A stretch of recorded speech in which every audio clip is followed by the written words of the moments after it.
Here is one of a series of talks by spiritual leader Lola McDowell Lee, spanning 2 decades from the early 70s through the 90s. Lola was a Zen Roshi, whose Rinzai lineage included Dr. Henry Platov and renowned Zen master Shigetsu Sasaki.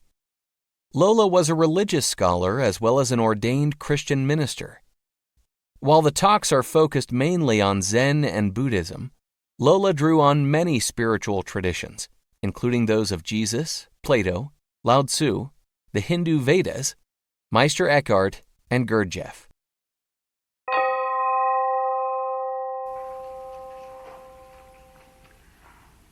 During 3 years of very severe training under the great master Gizan, Koshu was unable to attain Satori. At the beginning of a very special 7-day session of discipline, he thought his chance had finally come. So he climbed to the tower of the temple gate,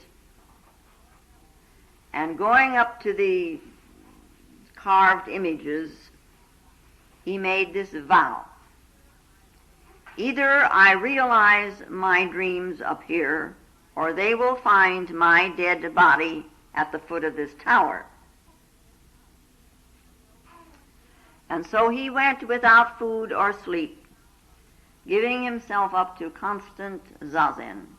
And once in a while this cry would come from him: why can't I grasp the way? You know? And at last, at the end of 7 days, he admitted failure. And he was determined to end it all. So he went to the railing around the top of this tower, and he slowly lifted his leg over it.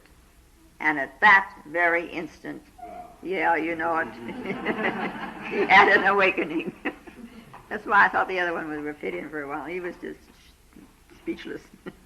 Anyway, Koshu, overjoyed, naturally, he rushed down the stairs and through the rain to Gizan's room. Well, and you'd do the same thing, wouldn't you? And before he had a chance to speak, the Roshi cried out, "Bravo! You have finally had your day!" Yeah. Well,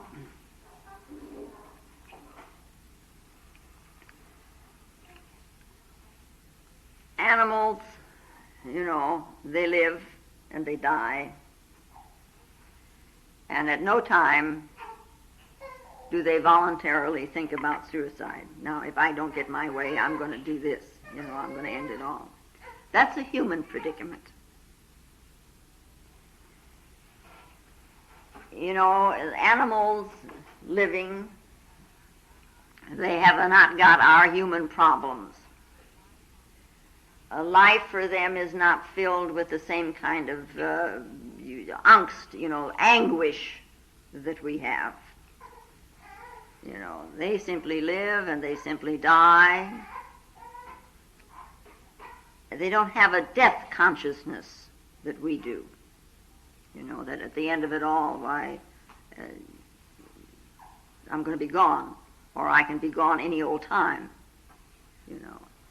So animals, in a way, are not aware of life, nor are they aware of death. So we say they live in the unconscious. Okay. We got them out there, and we got the animals all put to bed. We know where they're at. Where do you live?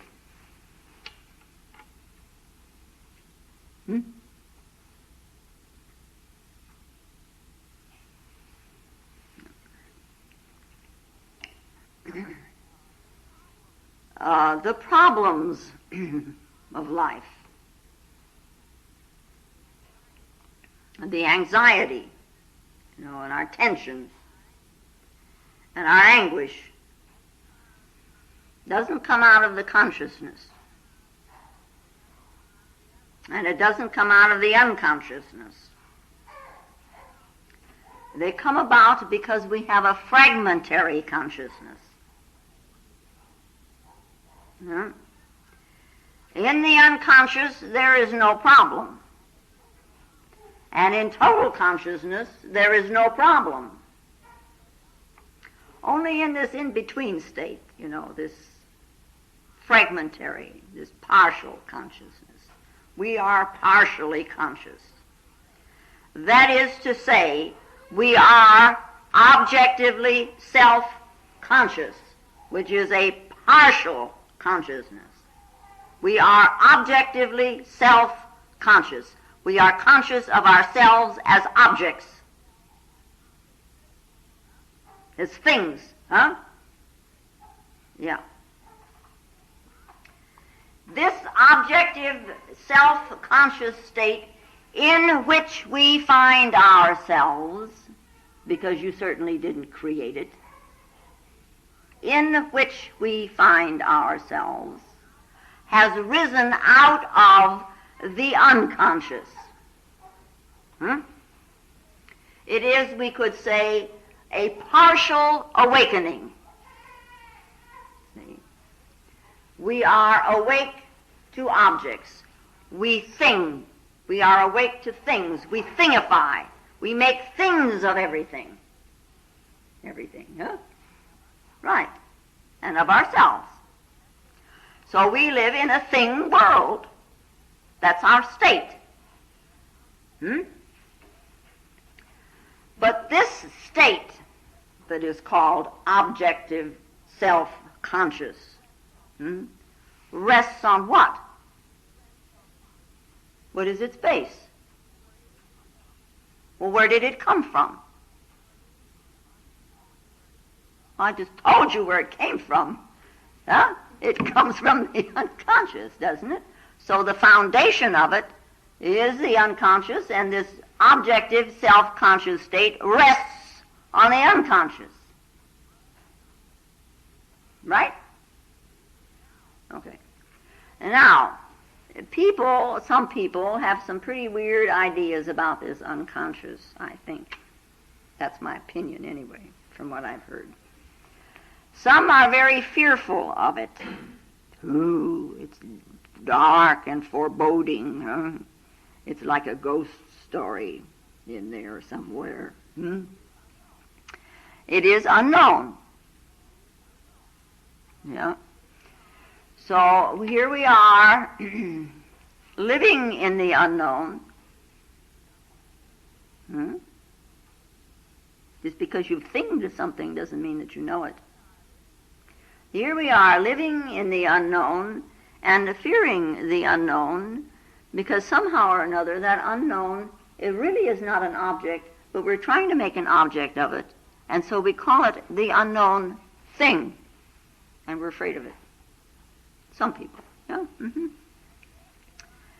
And yet there are those who lament the fact that we are no longer living in the Garden of Eden, or this paradise that we were in once upon a time, until Adam ate of the fruit of the tree of knowledge of good and evil. And so now we, being Adam, you can't blame him. You are yourselves, in this state of duality. Being Adam, we know these dualities. We know this good and evil, pleasure, pain, hot and cold, and near and far. Yeah. And so we have this desire. We've heard about this marvelous place, paradise, and our desire is to return to this peaceful garden state where we will have no angst, no anguish, no problems. This is where we want to be. Yeah. We want to go back there, which we cannot do.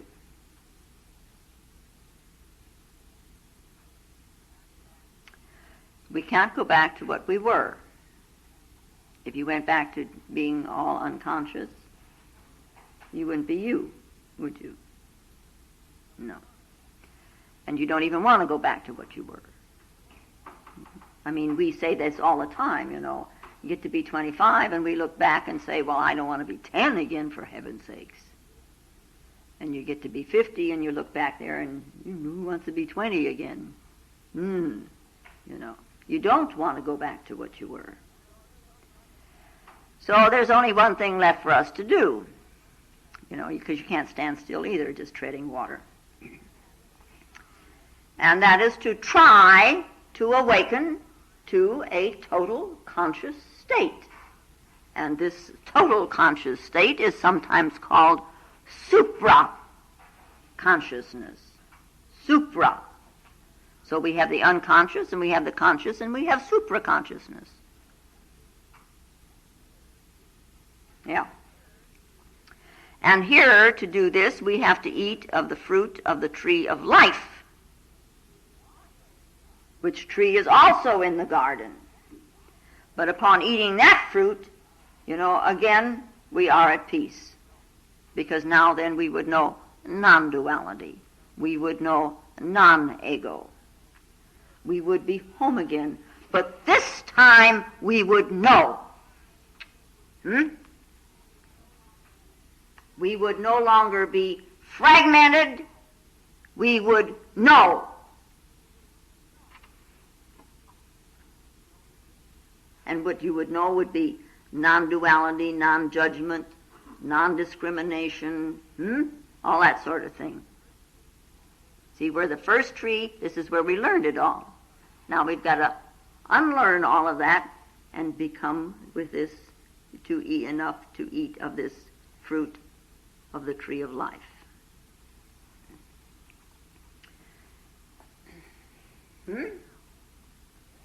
Now, if there is a fragment of you in one position, place, over here, which we would call objectively conscious.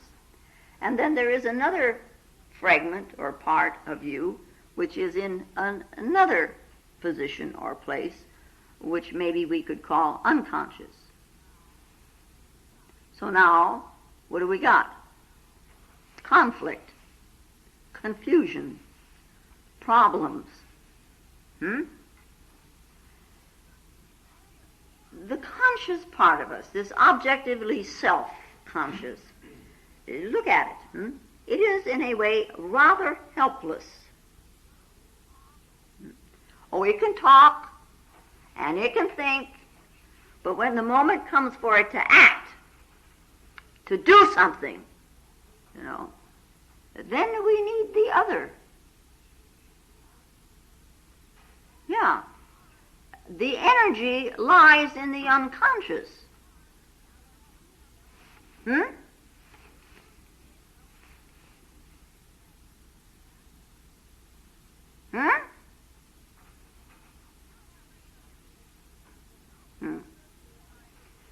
And you must realize that the energy of the unconscious is beyond belief. It is so tremendous. You think your thinking has energy? Your energy is in your thinking?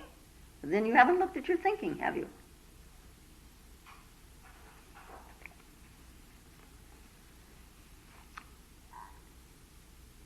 The finger isn't thinking.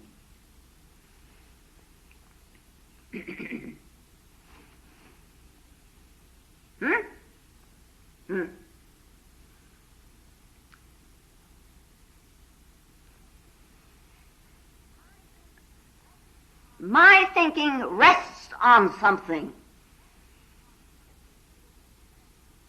What does your thinking rest on?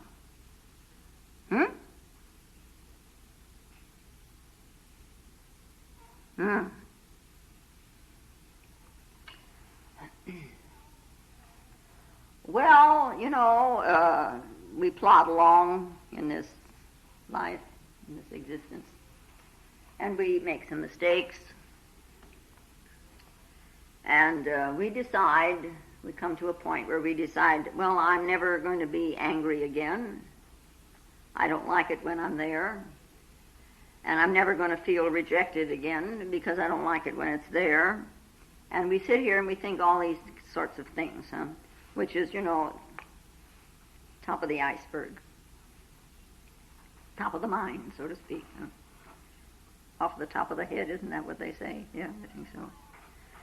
And for a while this may be the case.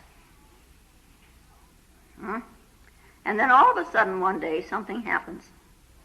And this little I, who is holding shut this gate to keep all this energy back there so that it doesn't get involved with the thinking, so that I don't get angry again, you know. His little I thinks anger and becomes so involved in this, you know, that it can no longer hold that gate shut. And so in a manner of speaking, this ego, or this objectively self-conscious state, is sort of shoved aside, and you know, it's like a dam that's been broken. Out rushes that vital, forceful, unknown, you know. And it follows the direction given it by your ego.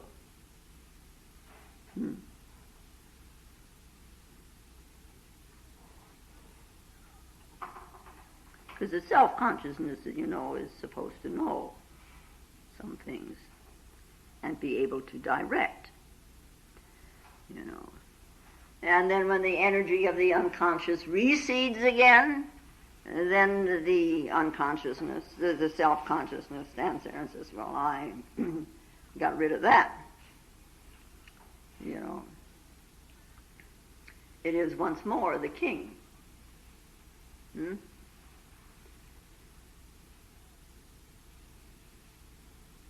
It's a servant. Has always been a servant. And when the emperor is not present, you know, the servant sits on the throne and orders and snaps his fingers and says, do this, do that, you know.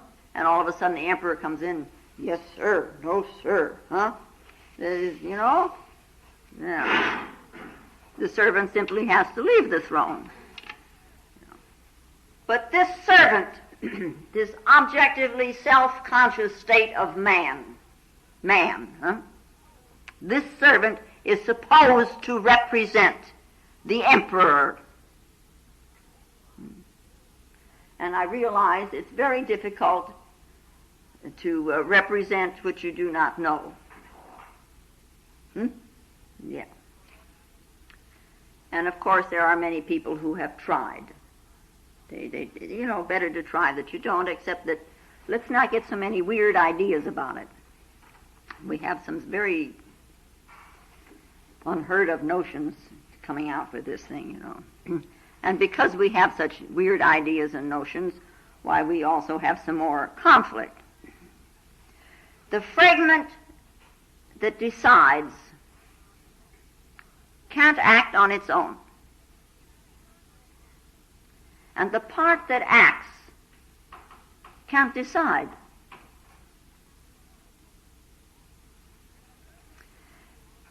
And the fragment that sees can think about what it sees, but it doesn't have the force to do something. And the part that cannot see, that is blind, has all the force. Somehow these have got to get together. That unknown that you may be fearful of is something you are using all the time. Yeah. Right. Huh? Now, in the animal state, there is a rudimentary psyche. There's, you know, they do have a smattering of feelings and so on, you know. But they're not self-conscious, you know. And they act without thinking. They act, they do what they do without reasoning. You know, every once in a while I catch myself thinking, well, the kitty is thinking this, but I know the kitty isn't thinking this. You know, it's my projection on the kitty. But she does communicate, you know. She lets me know out of what closet I should take the food, because there's dry food over here and canned food over there, and and we go to either one door or the other door, and we go to the back door when we run out. Now she's not thinking, she's acting. That's her communication. Yeah. And then we take someone like the Buddha, who is total. The whole is conscious. There is no other in the house. And, he can see that anger is useless, but he may use it for a purpose, to help someone. So anger for such a one has become a tool.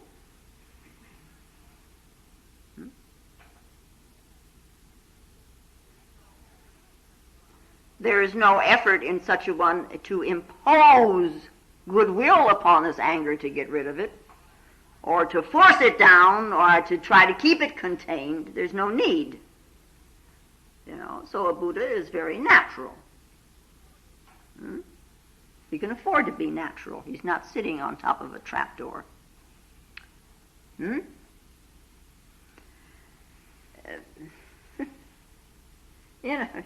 trapdoor. That's what you sit on so it won't come out. Pandora's box. So that's why we sit, to let it out a little bit at a time. Then you can deal with it.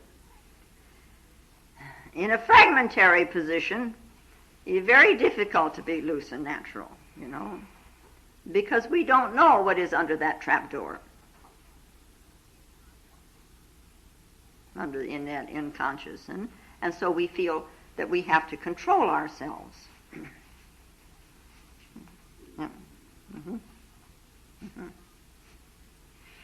We've got to keep the unknown in its position.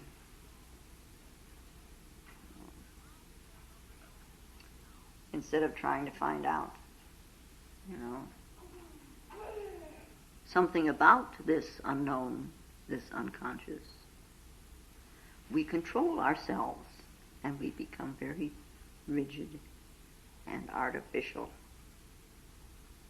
Now, I don't have to tell you this, do I? No, I don't.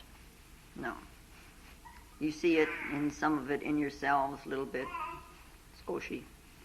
Little bit. And you certainly see it very well in others. Because you are objectively self-conscious. But because you are objectively self-conscious means, that you can also see it in yourself.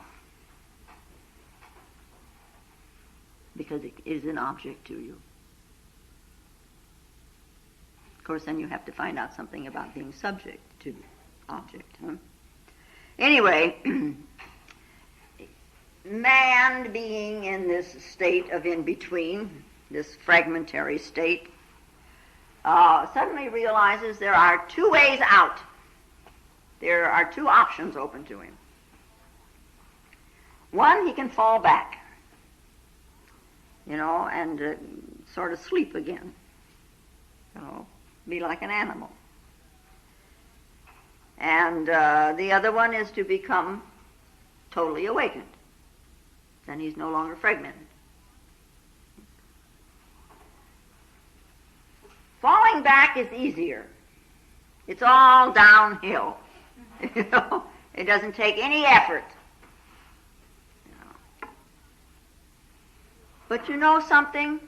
It is only this objectively self-conscious state that can make the effort toward supraconsciousness. Because in this objectively self-conscious state, we can say, I think, therefore I am.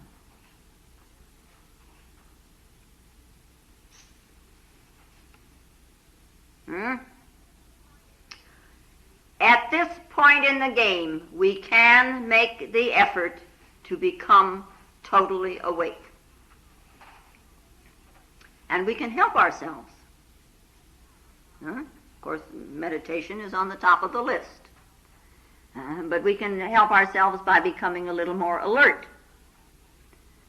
And that's why there's so much emphasis on being alert, to be aware, to be witnessing, to be watchful, to be observing. The more you become alert, the more of the unconsciousness rises to the consciousness. If you walk with awareness, if you talk, if you listen with awareness, if you eat, you take your shower with awareness. You're not just walking in a kind of around, how we do. We walk around in a kind of a sleep because we're thinking about everything else except what we're doing.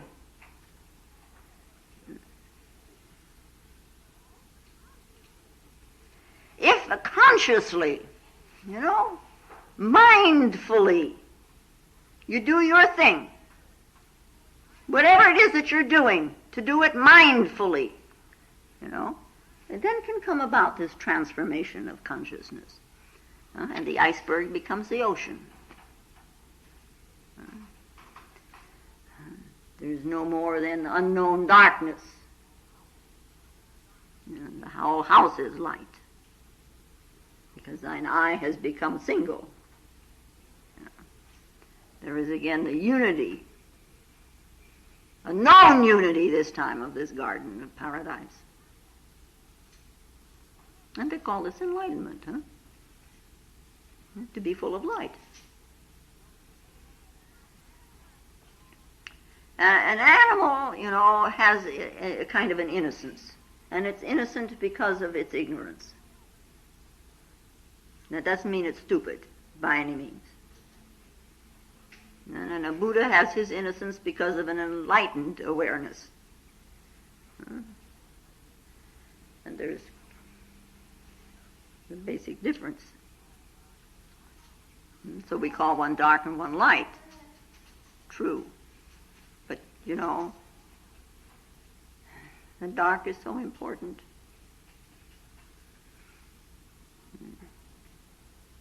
Rosalind reminded me the other day, in one of the Psalms, it says that God sees the light and the dark, and they are both the same to him. To know one's own ignorance is a very basic step. To know one's own ignorance, poverty. Blessed are the poor in spirit. This kind of poverty in this sense. You can have mega bucks, and I hope you do, but to know something about one's ignorance, one then is approaching a non-ego state, or a non-dual state.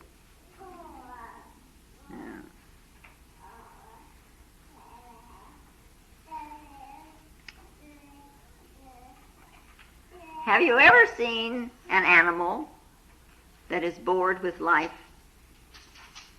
With life. Well, you go out to a farm and there's the cows. And they look nice and peaceful. They're out there chewing grass. Same grass day after day after day after day after day. They don't have any variation. They don't have meat and potatoes and coffee and dessert. Same grass. Chewing and chewing. Not bored. Just chewing. You may get bored looking at her, but she's not bored. And little David's going to play with a rattle for the next few months, and he may be exasperated with it now and then, but he isn't bored with it. And little children, finally, they learn to listen, and you tell them a story. You tell them a story today, you tell them the same story tomorrow, and you tell them the same story the next day, and the day after that, and the day after that. And one day you decide, this is enough, I'm bored with the story, and the kid looks up to you and he says, tell it again.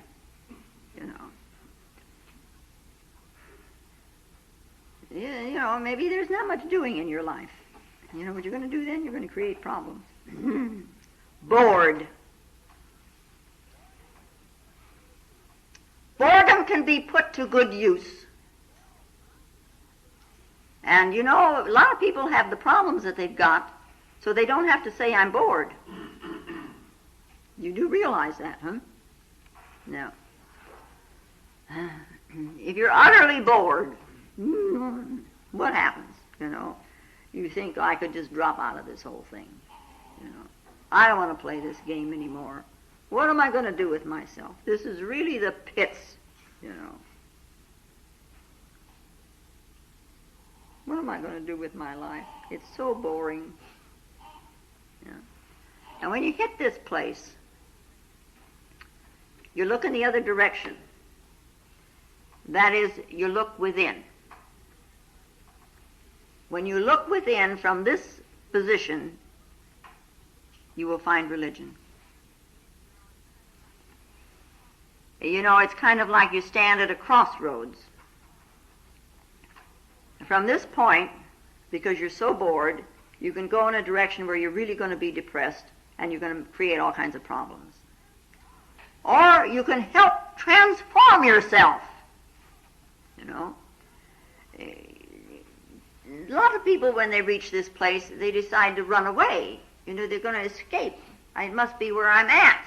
All these objects around me are not to my suiting, so I'll go someplace else where the objects are more exciting. They run away. You know, and if you say, okay, I'm going to go to the forest, and I'm going to live in the forest. And if you run away to the forest, from whom are you running?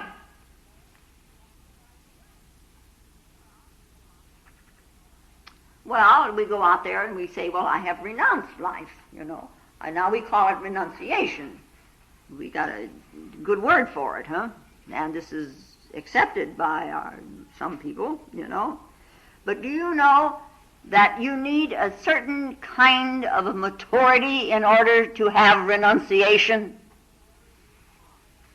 You can't just use the word and do what you want. That's a cop-out.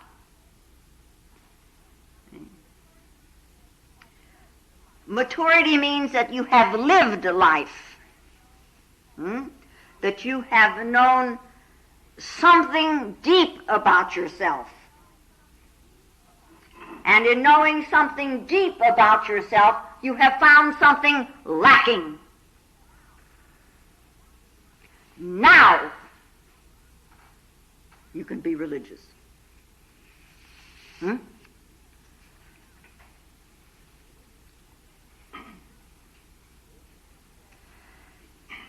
It has been said there are two types of minds. There is the secular and there is the religious. The secular mind is concerned with the self and its place in the world. Well, we all have that, don't we? So let us not say, we all have it and we must have it. How are you going to get away from it? It's your objective state, huh? But mostly, it is not concerned with religion. It is concerned with this world and my place in this world. Now, when I use the term religion, I use it in an old sense. It's the sense of tying back or yoking back to the source.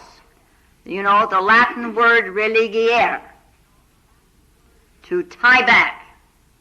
Religion. You know, Jesus said, my burden is light, my yoke is easy. To be yoked to this in yourself, huh? The secular mind is involved in what is apparent. The religious mind believes not only in the apparent, but in that which transcends the apparent. See? Eyes, we realize, you know, cannot see all of reality. Hands cannot grasp all of reality. Reality is more. Unless you realize what a hand is. Ears can't hear all that is. Reality is more. So we say, what I know in part.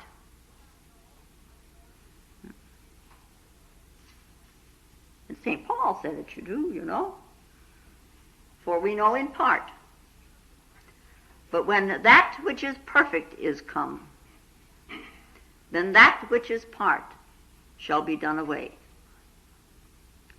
When I was a child, I spoke as a child. I understood as a child.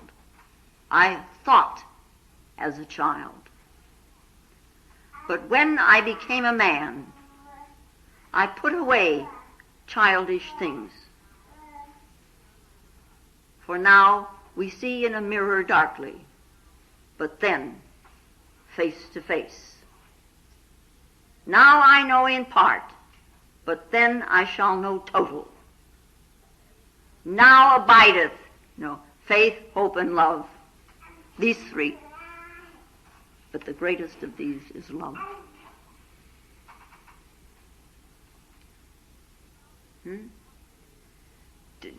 To look at one's ignorance and to be able to say, well, maybe, I shouldn't say when I was a child, maybe I'm still a child.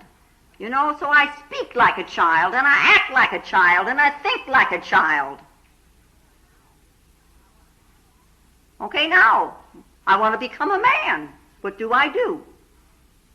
See? I put away childish things so that I can see face to face. Difficult, huh? Yeah, difficult. A religious mind also is an open mind. It's ready to move. It's ready to probe. It's ready to make inquiry. It is ready to travel to an unknown. Well, if this is all what I know, then there must be something around here that I don't know, so that I can't think, so let me travel to it. Huh? And it is this secular mind that gets fed up with life, It sometimes finds it useless and finds it futile, and sometimes, let us consider that it is a toy to be occupied with it. But then comes boredom. For how long can you be occupied with a toy? But finally, somewhere in here, and it strikes all of us, somewhere there comes a and it is, something opens, and it is like a moment of maturity.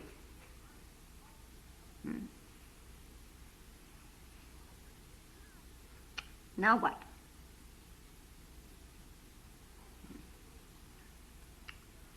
The universe is vast, Very poor words to describe it, but there are realms upon realms upon realms upon realms upon realms upon realms. It's like a spectrum. It's a band spread of energy. Existence. There's no end to it. There's no beginning to it either.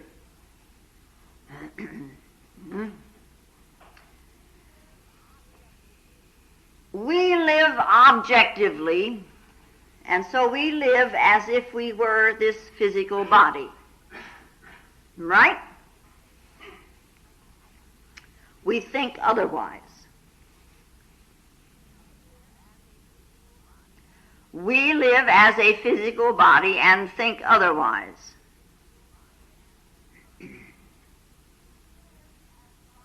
If we really lived as body, understand it, huh? Without this body, we wouldn't be around. You going to sit there without a body? Try it.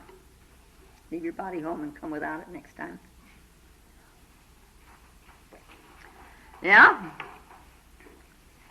Have you ever thought about all the good things that come to you because you've got a body?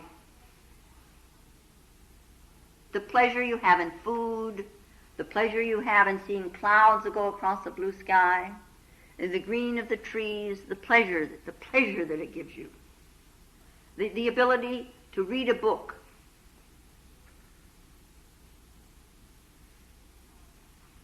And have some, which starts a different kind of thinking in you, to borrow somebody else's ideas.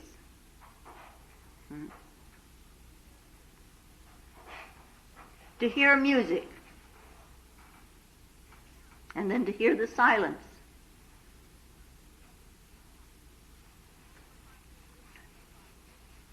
Until finally you realize what the body is, and then you can say with the ancients, this very body, Buddha. And that puts it into an entirely different light. Now you live as a soul.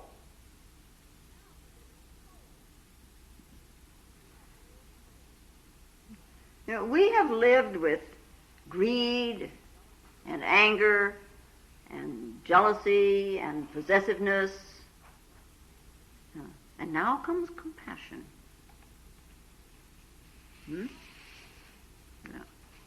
Now comes living sharing. We have lived going out to this world. Out and out and out and out we go. Of course, our eyes are focused out there, We go to the things, we go to the objects, we go to our projections.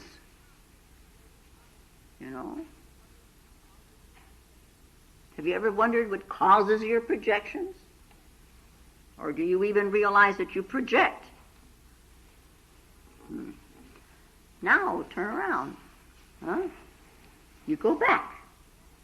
You go in consciousness. You turn around to your origin. You move to the source. See? Your roots are in you, not out there. So you move within.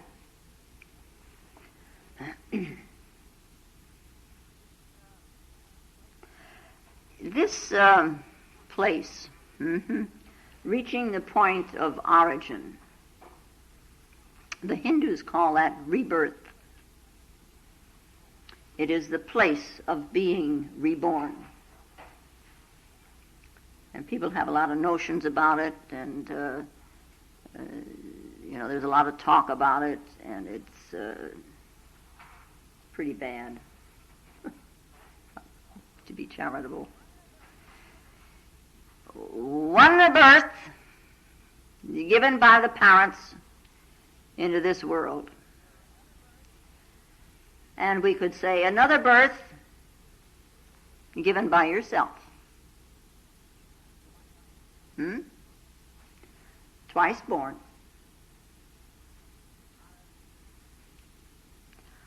Out of the womb of yourself, one gives birth to being.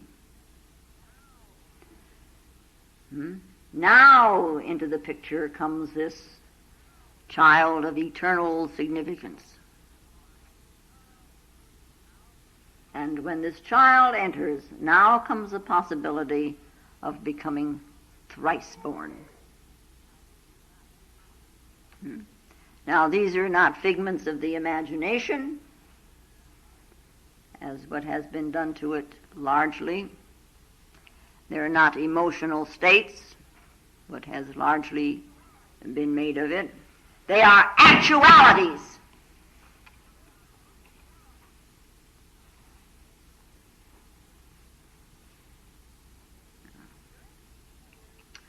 Okay, now, during 3 years of severe training under Master Gisan, Koshu was unable to attain Satori.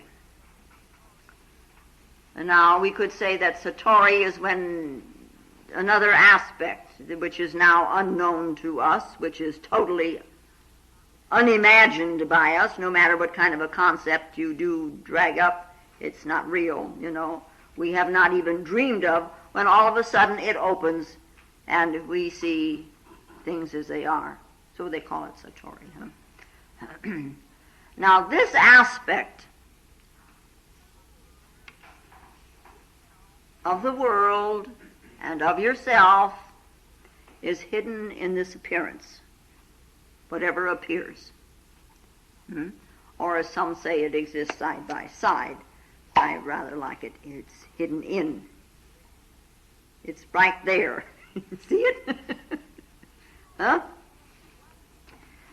You haven't moved one step, not one iota, but instead of looking far out there, you look here. Huh? All you did was change your viewpoint. And suddenly another world is revealed. See? There are not two worlds. See? There's just two ways of looking. Isn't that simple? Why do you make it so difficult? See? Satori, you look at the morning and it's alive. You drive down the street at night and it's alive. The night itself is alive. It's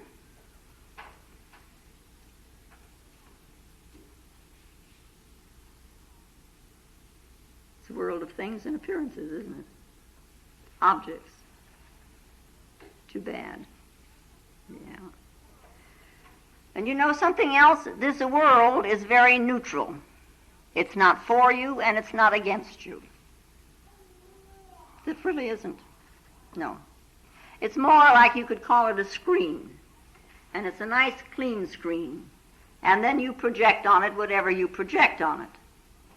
You see a flower, and the flower, oh, isn't it beautiful? It's blue. You've projected two things on it already. Haven't you? Okay, somebody did. When you look, you just look, see? When you see a flower, you don't see all of it. You hear a sound, not all of it. You taste the tea, but not all of it. When you actually taste tea, the whole totality is in that sip. You can project heaven, you can project hell. But what about a world with no projections? None.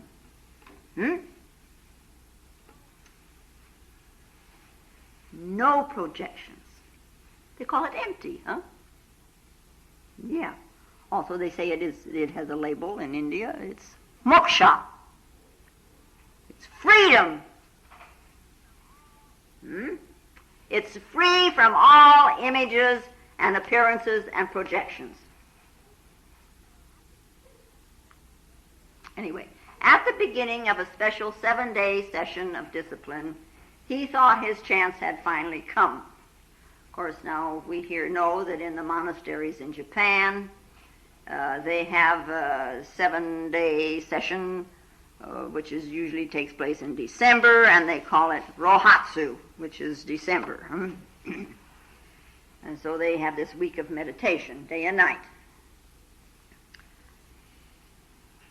Your chance, your day is coming. Your day is coming. Huh?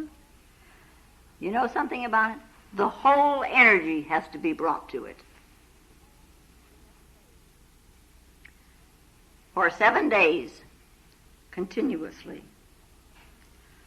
In any sitting, meditation, be it for half an hour, be it for an hour, or be it for all day. Yeah? The energy has to be brought to it. You know what happens a lot of times? You sit down there and you think, where's the energy? And you begin to run out. This is customary. We go out, so you run out after the energy. And you're sitting on it. Yeah? Oh, over here I'll get some energy.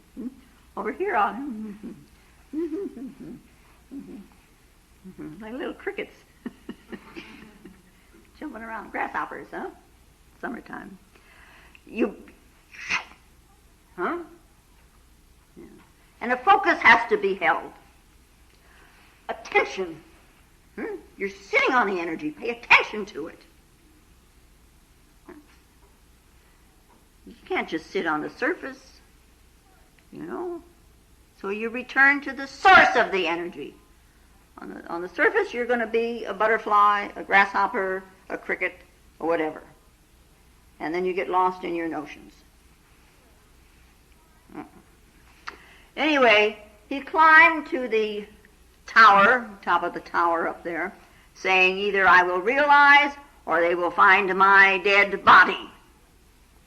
See, he had come to a place, a point, He had come to precisely the place where he could turn around. And so he sat up there for 7 days, and as the little story goes, he didn't eat and he didn't sleep. Well, I hope they gave him some food. 7 days with no food. Where's your energy for see, I got to put food in there. But you got to have food to maintain a body warmth, So anyway, and once in a while he'd cry out, why can't I grasp the way? And then the session ended. Session comes from two Chinese ideograms, Setsu and Shin. Shin is mind, Setsu means to bring together. Anyway, he admitted his failure. And he walked to the railing, and very slowly, because he must have been pretty stove in sitting all that time. So very slowly he went to the railing.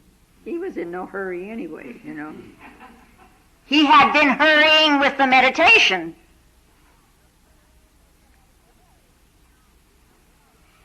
That's the barrier. That's the no-no. Now he reached a place, he's exhausted and he's starving, he's tired, and he failed. So life didn't mean anything to him. And guess what? Life not meaning anything to him, death didn't mean anything to him. You take away one, you take away both. Yeah? And so we have our imaginations and we can picture him. Those of you who have been there, you all automatically picture Shogenshi and this nice tower standing in front of it, and you can see him standing there on that tower and slowly putting one leg over the railing, and he's going to fall down. And at that moment, precisely, suddenly, there it was, everything he had always wanted to be, everything he had ever dreamed of. We say the lightning struck, the thunderbolt hit him, the Vajra was there. In that moment, there was no greed in his mind. There was no hurry in his mind. There was no ego saying, oh, this looks like the door, if I go through here, I will be enlightened. Oh no, there it is, I'll go that way, The future was all dropped. The past was dropped. Only this moment existed. And suddenly, there's this bursting forth. The whole panorama of what is.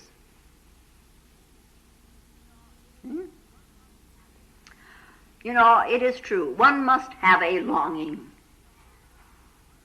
And one has to strive. And one has to make the effort. And one has to seek. And one has to inquire. Use your minds. You've got them. Inquire. One has to do whatever one can do. And then drop. Drop it.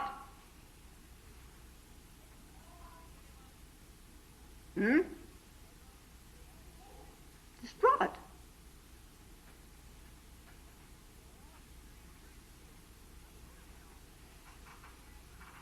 The Buddha went all through this. Yeah? He was really quite a protected child living there in the palace. And then the day came when he finally saw sickness, and then he saw death. And then he left the palace, and he sought out the teachers of that day with the inquiry, what is life? And who am I? And he was told to do many things. And he did them. And a lot of them he did better than the teachers who were trying to teach him. And then he said, but this is not enough. There's more. He tried all the methods. He did Hatha Yoga, he did Bhakti Yoga, he did Raja Yoga. He went without food. And he went without food, what did he do? Eat 1 grain of rice, isn't that the local procedure? There. Yeah. And then one day he was crossing the Niranjana River, and it was not a very big river, it was a little bitty river, and because he was so weak from fasting, he couldn't get across. Here he finds himself hanging onto the root of a tree in the water, that he couldn't, he was so weak. And then he began to think, my God, what have I done to myself? What am I doing to my body? I'm punishing my body. What for? I need my body. And he survived this. And then he sat himself finally, as we all know, under the Bodhi tree, and he relaxed into meditation. Okay. Anyway, this little monk, overjoyed, he doesn't have to throw himself at the foot of the tower. He rushed down the stairs and through the rain to Gizan's room. And before he had a chance to speak, the master cried, "Bravo! You have had your day!" He was whole. He was no longer a division between consciousness and unconsciousness. See, the whole had become conscious.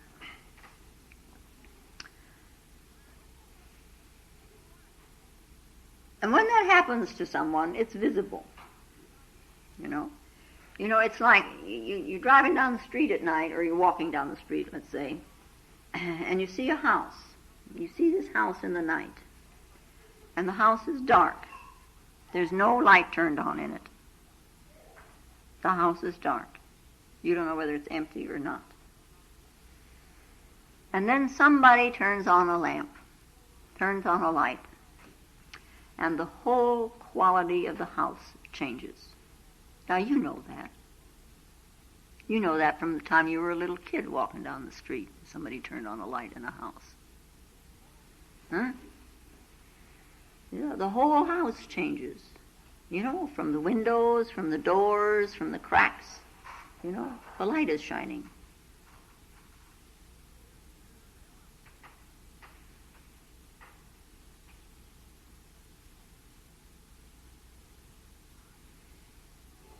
Why are you hiding it?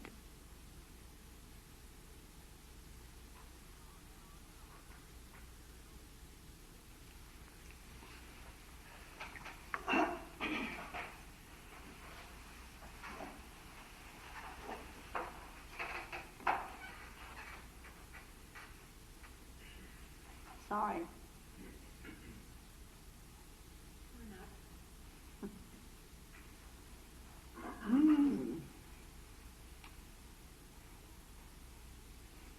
And now, may the peace and the power that passeth all understanding hold us and keep us in the love of the Christed consciousness while we are seemingly separate one from another.